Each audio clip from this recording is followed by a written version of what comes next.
Hi, I'm Linda Cedar of Innovative Promotional Concepts. I'm sitting here with Cliff Quicksell, our creative director, and yes, that is his real name. His last name, I still sometimes get challenged by clients about this. So Cliff and I have worked together on many projects for our clients on strategic marketing campaigns, and I'd like Cliff to help explain to people the best way to think about how you're spending your money. Because when it comes to a creative piece, they tend to cost more than what people think they're going to spend per item. And I think they really need to be walked through understanding the difference in the various results. Yeah, that's I'd a good love one. for you to share this. Yeah, thank you. So one of the things that we do at IPC here is that we really are driven by how do we show the client measurement? How do we help them understand and help them get the maximum for each of the dollars that they spend with us?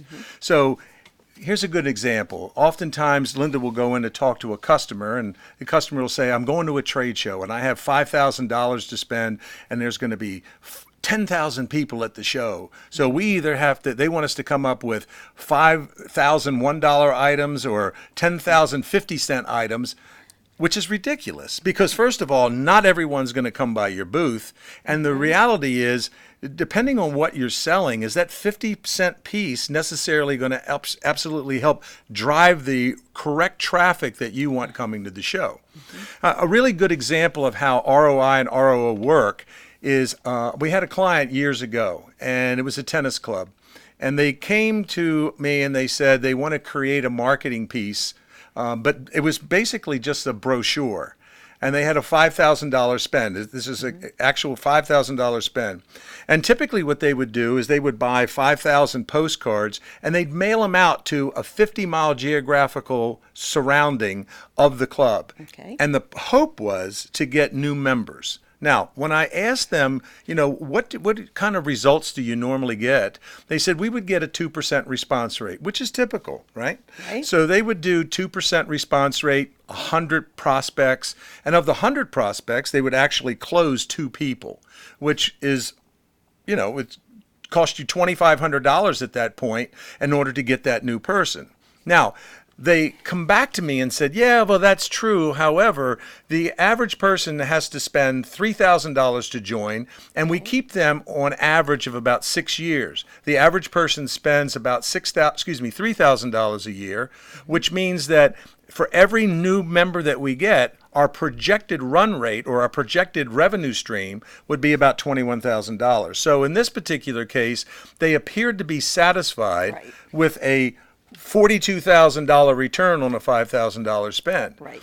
But we believe that the reason why it wasn't more impactful is because of the engagement level. What they're trying to do is they're trying to reach out to the masses, and they're not focused on the people that actually play tennis, can afford to play tennis, that are the right demographic to play tennis. That's funneling down your target market. Exactly. Making sure you're going to the people that need what it is you're trying to sell. It couldn't be more clear. That's exactly right. Okay. So the reality is you don't want to spend money on, no degradation, but people at a elderly resort next door that it's like an infirmary. People there were getting the actual mailer. So every dollar spent there was a waste. Right. So how do we go about funneling down, as Linda mentioned, and how do we come up with the right target audience? So we, first of all, just to quick step this, we needed to find people that were tennis players. The one demographic they had right was they had to be within a 50-mile radius, because we realized that people wouldn't travel more than that distance to come play at the club. So 50-mile radius, the age was between 35 and 70. Male, female really didn't matter. Right. And then also the financial demographic was important because it wasn't an inexpensive place to go and to participate. So we realized that the people had to make between $60,000 and $80,000 a year in order to be able to truly afford it. So we were able to secure a mailing list that actually was for tennis players. And we targeted 350 people. We still had a $5,000 budget, but we presented a marketing piece that on the outside it said, the particular tennis club is serving up a great offer. And you open it up and it says, now the ball is in your court. We put a plastic membership card in there that made them a member of the club for 1 full week. We invited them to come in. We wanted them to experience engagement, the engagement and portion. memorable. Make it memorable. We wanted them to be able to come, talk to other members, get a feel for what it was like to be there, and then hopefully had the opportunity for them, once they were there after that week, to be able to sit down with them, ask them questions, and then at the same time try to sell them on the membership opportunity. Now here's the interesting thing.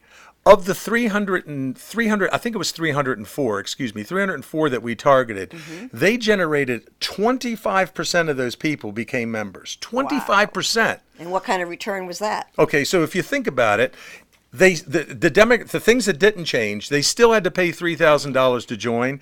On average, the person paid $3,000 per year, or each person was $21,000. So if you do the math, 21,000 times 75 is about a $1.5 million return, potential return, because we don't know, but a potential return on the same $5,000 investment that they had, just sending out the flyers randomly to anybody in a 50-mile radius. So I have a question. That's a good example. How much did that piece cost?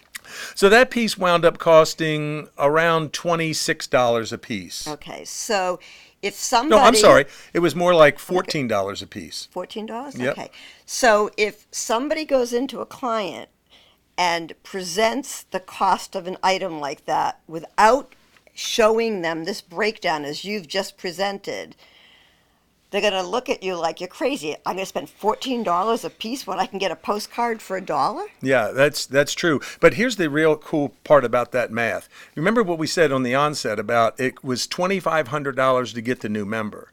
So now if you take that same $5,000 budget and you divide it out, what it really turns out is that each new member costs them $52 to get a new member. Now, to Linda's point, you know, if you went into a customer and said, here's a marketing project that's $52 a piece, people would laugh you out of their office. But when you can really show and demonstrate this is what you were paying, and now look at the return you got now, it really does make a solid difference. Well, let me ask you a question, because there's something else that I sometimes present to my clients, and I think, you know, there's definitely a call for direct mail, you know, postcards. Yep. But when people think it's, you know, a better spend because it's so much less expensive, I think they also forget the fact that typically they say it takes 7 times to see that same postcard coming in your mail before it really makes an impression on your brain. Right. So it really wasn't just $1 or $2 for that direct mail piece. You have to multiply it by 7. If you're going to do that many. To have the impact, the type of impact that you want. Exactly. Because the tennis piece that you sent, as we said, was engaging. You gave them something. It had a call to action that was so easy. All they had to do was take that plastic membership card and go, and exactly. Yeah, for free. They had nothing to lose to try it. That's exactly right. So again, it was all about creating the engagement and the experience, and that's what we did. So, you know, we would encourage you that when you're looking at developing marketing that's going to really resonate with your potential contact, to look a little bit deeper and look beyond necessarily just the price, because at the end of the day, the results are what matters. You know, if we can help drive the best results for you, that's a win. That's a total win for you. That's what we look for. And he's a master when it comes to creativity. So I am so thrilled to have you on my team. Well, thank you. And I'm happy. Good to be here. I'm happy you were able to share this with people. Well, thank you so much. Thank you very much.